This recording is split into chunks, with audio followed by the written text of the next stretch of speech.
From storyflo. This is your daily audio brief for July 4th. It's wit. July 4th. 7 things made me laugh out loud at my desk. We'll start with the worst one. Let's get into it. First, from The Onion. Nation turns 250 despite presence of Irish. The semiquincentennial, marking 2.5 centuries since the signing of the Declaration of Independence, was observed by approximately 308 million Americans, as well as 32 million potato-eating others whose reasons for remaining in a country that never welcomed them in the first place were unclear. Cambridge, a May ringing in the momentous occasion with firework displays, community service projects, and chants of bog-trotters go home. The United States of America turned 250 on Saturday despite the presence of the Irish. 250 years may not seem that long when compared to a country like China or Egypt with thousands of years of written history, but to be fair, neither of those places ever had to deal with the Irish, said historian Robert Garson, director of the Harvard University Center for Human Age. Iberian relations. A quarter of a millennium ago, the Founding Fathers came together to establish a new nation in the name of life, liberty, and the pursuit of happiness, and no Mick can take that away from us. I believe Ronald Reagan hit the nail on the head when he described this country as a shining city on a high, a lull with a shantytown stinking of boiled cabbage at its base, Garson added. Sources confirmed they were impressed by the dignity and poise with which the nation carried itself in the face of the interlopers, noting that to rise above the pasty, redheaded horde and their diseased children was no easy task. At Independence Day celebrations across the country, the mood was reportedly jubilant, with residents in small towns and big cities alike exhibiting a rare optimism that for once the Irish might stay in their own neighborhoods. I was a bit worried about visiting Boston, considering its demographics, but they're doing a great job keeping all their Murphys and Maloneys in line, said tourist Victoria Dyers, who noted that she felt much safer after learning the city had erected barbed wire fencing around all of Southie, as the Irish neighborhood is known to its largely illiterate population. In downtown Boston, visitors strolled down the Freedom Trail, posed for pictures in front of the Paul Revere House, and cheered as law enforcement burst into pubs and dragged out the drunk, violent foreigners who had stolen Americans' canal-building jobs and dyed their rivers green. Plus, I made sure everyone in my family packed some chunks of soda bread we can throw to distract them if they try to get us. Not even the sight of a sloping-skulled Irishman could bring me down on a beautiful day like today, Dyers continued, smiling. In the nearby suburb of Brookline, residents took part in a ceremony at Town Hall in which they unearthed a time capsule from 1976 that included a Spirit of 76 commemorative coin, a bicentennial flag, and a Celt-repelling King James Bible. According to municipal officials, the time capsule also featured a handwritten letter from 6th grade students begging to know if in the future flying cars had been invented and the Irish had at long last been exterminated. I remember the bicentennial like it was yesterday. There were flags on every corner, people wearing red, white, and blue everywhere you looked, and St. Aidan's Church was on fire, said Brookline Mayor Edwin Ayers, 63. Who recalled gathering with his family in a local park to watch the captivating flames light up the night sky. It was a very special time, and in a way, nothing's changed. We didn't let immigrants from Ireland get us down then, and we don't let them get us down now. Give us 250 more years, and we'll build a paddy wagon big enough for the whole godforsaken island, he added. The post-nation turns 250 despite presence of Irish appeared first on The Onion. Next, second, from The Onion. Founding Fathers smile down on America from outer space. LOW Earth orbit smiling and waving triumphantly as their celestial forms floated through the cosmos. America's founding fathers appeared in the sky over the United States on Saturday to wish the greatest nation on Earth a happy 250th birthday. Happy semiquincentennial, America, said the enormous, beaming visage of George Washington, who materialized in the thermosphere alongside Benjamin Franklin, Thomas Jefferson, James Madison, and others after a red, white, and blue star shot across the sky. Just because we died and our souls went to outer space doesn't mean we've forgotten about you.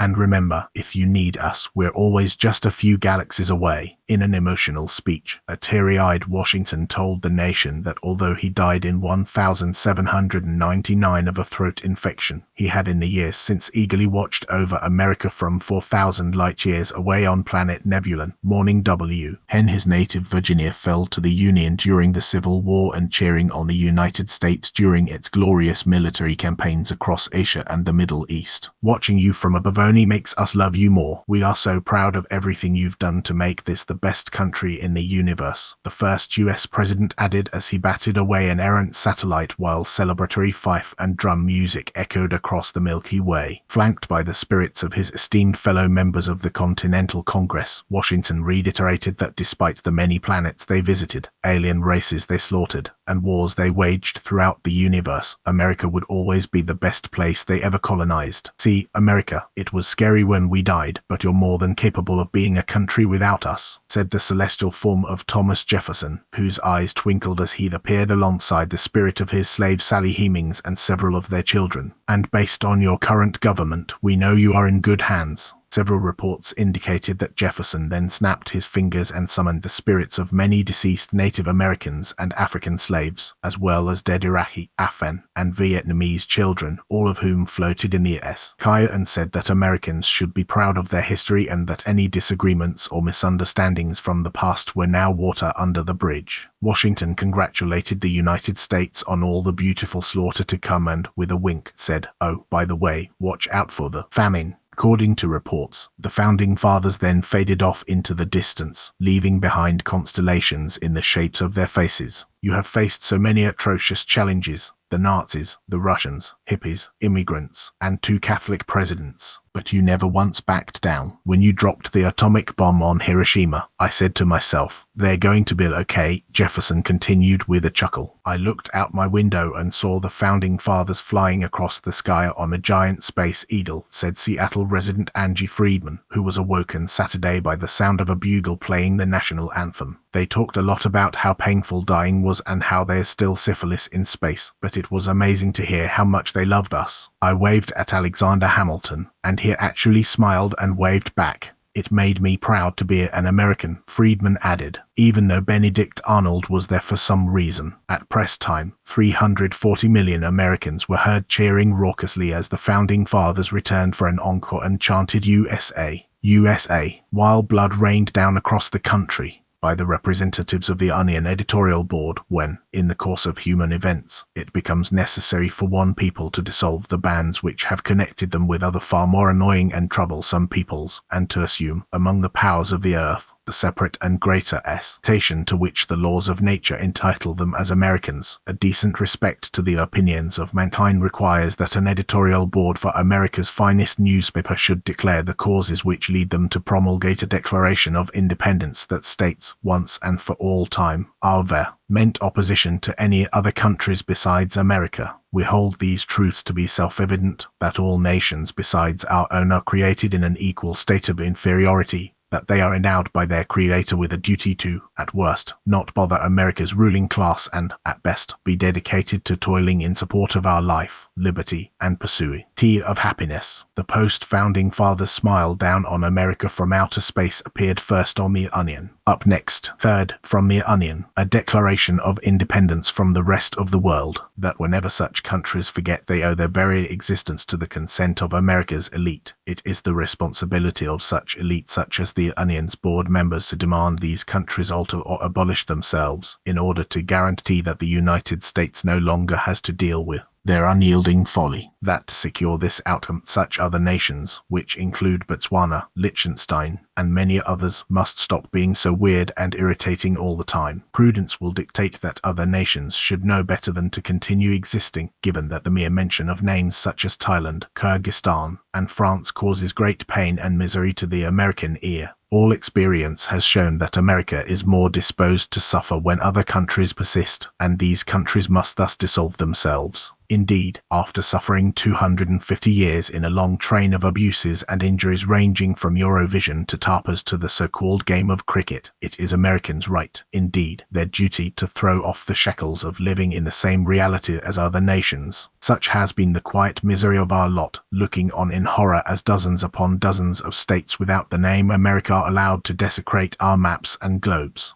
It has therefore become a necessity that this grotesque status quo is ended. To prove this, let facts be submitted to the world about the grave injustices inflicted upon the United States by other countries. They have called together legislative bodies much like our own in strange and unfamiliar places, far from our shores, for the sole purpose of making a mockery of our way of governance. They have stolen the concepts of democracy and liberty and bandied them about as their own without paying even a small 30 or 40% of GDP to our coffers in gratitude.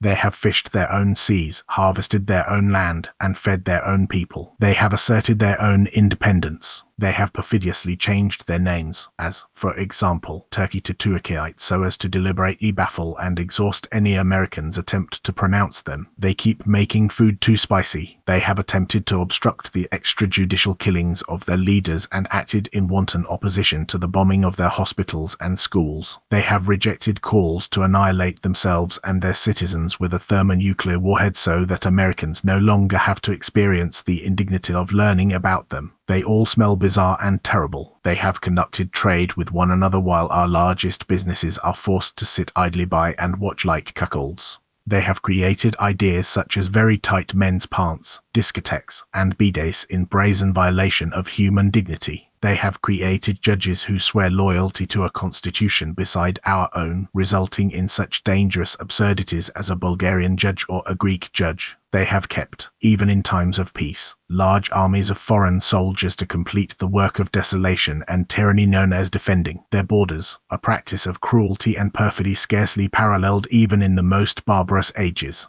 They have erected a multitude of new and very tall skyscrapers in rank defiance of the Empire State Building. They have excited domestic insurrection amongst us by exporting into our midst films such as Roma and Sentimental Value and have endeavored to make our own people slog through their dismal plots. They continue undermining the principles America was founded upon by being separate countries besides our own. And then, fourth, from mere onion, original 13 states renew Declaration of Independence in beachfront ceremony. Plymouth, reaffirming their commitment to sovereignty against a backdrop of crashing waves and a setting sun. The original 13 American states renewed the Declaration of Independence Saturday in a beautiful beachfront ceremony. Now repeat after me. Do you free and independent states hold these truths to be self-evident? Said efficient Barack Obama, adding that despite having been together 250 years, the former British colonies looked just as devoted to unalienable rights now as they ever did. Now take this pen, a symbol of life, liberty, and the pursuit of happiness, and add your signature in federal union. I now pronounce you, once again, the United States of America. You may sign the parchment.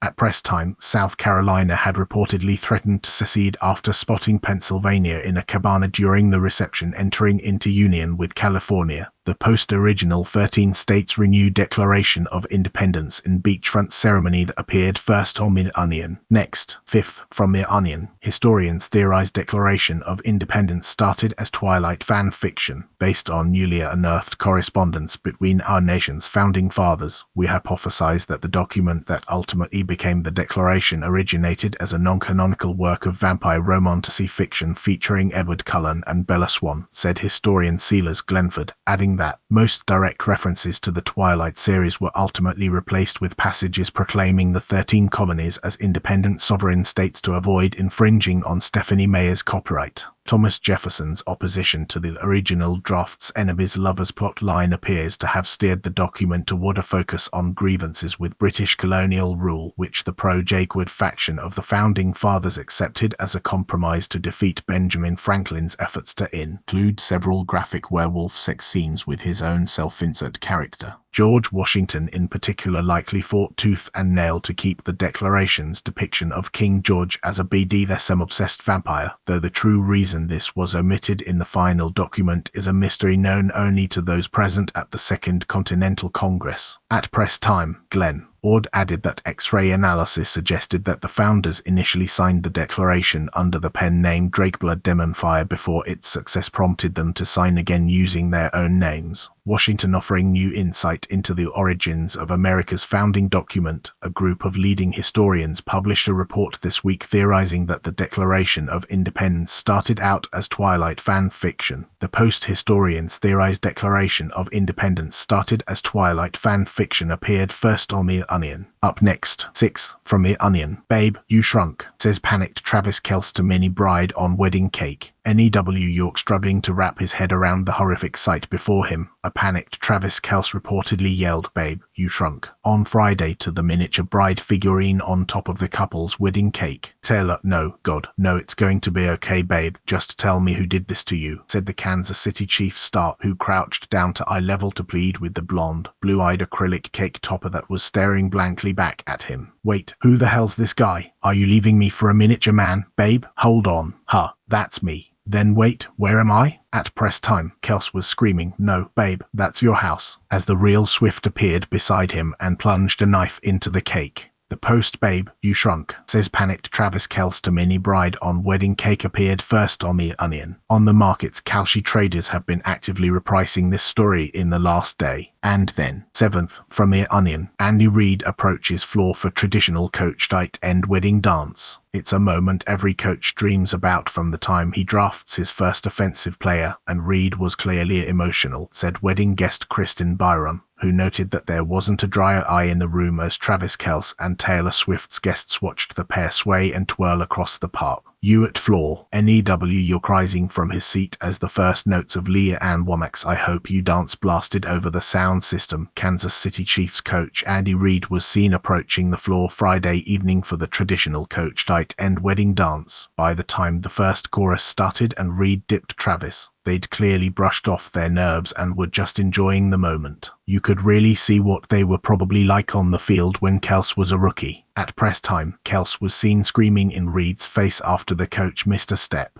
The post Andy Reid approaches floor for traditional coach tight end wedding dance appeared first on The Onion. That's comedy for July 4th. The rest of the day is improv. Tomorrow, we run it back.